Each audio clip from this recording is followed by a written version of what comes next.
ప్రేక్షకులకు నమస్కారం. ADN news TV మనదర్శి మన local channel. ADN news TV ప్రేక్షకులకు నమస్కారం. వార్తలు చదువుతుంది మీ ప్రసన్నారాం.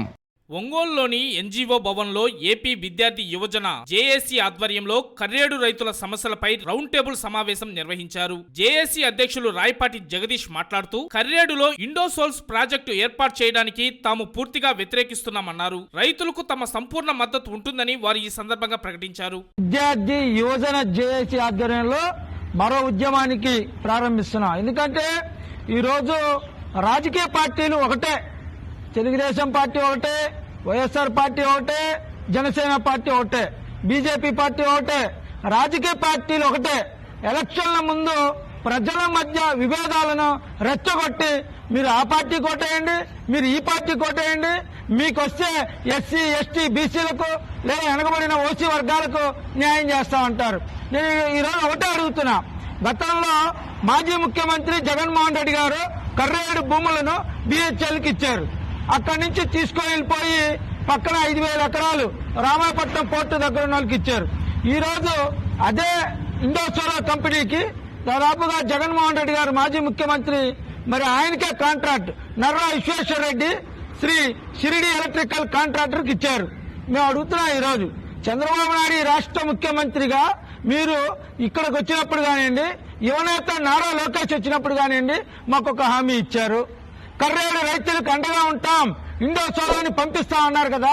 మీరు అధికారంకి వచ్చిన సంవత్సరంలో మరి అదే నర్రా విశ్వేశ్వర రెడ్డికి ఏ విధంగా మీరు ఇండోసోలార్ 65,000 కోట్ల రూపాయల కాంట్రాక్ట్ ఇస్తారని అంటున్నా.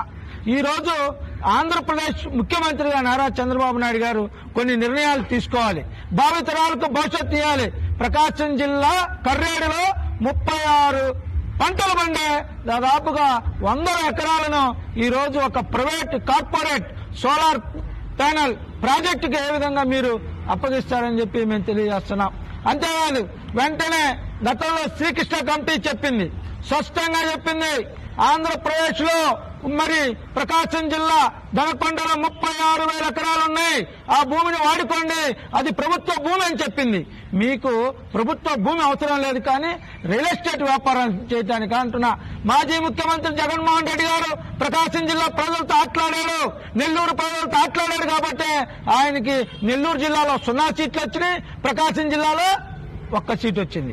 ఈ రోజు మీరు కూడా అర్థం చేసుకోవాలి, ఎందుకంటే ఆంధ్రప్రదేశ్ రాష్ట్రం అభివృద్ధి చెందాలంటే అది చంద్రబాబు నాయుడు వల్లే సాధ్యం. మరి చంద్రబాబు నాయుడు గారు ఏం చేయాలి?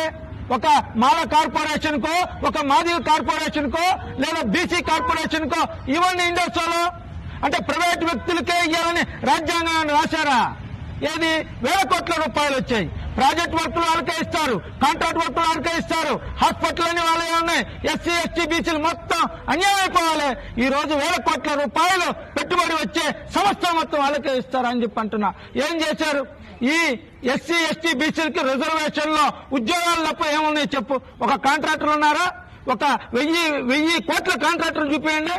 ఈ దేశానికి 79 సంవత్సరాలు అవుతుంది, ఉన్నారా? లేరు. నేను అందుకనే ఈ ఉద్యమాన్ని తీవ్రతం చేస్తాం.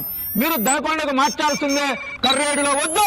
ఎవరైనా సరే వచ్చినా సరే మేము పోరాటం చేస్తాం. మీరు ఓట్లు వేయించుకునేంత వరకే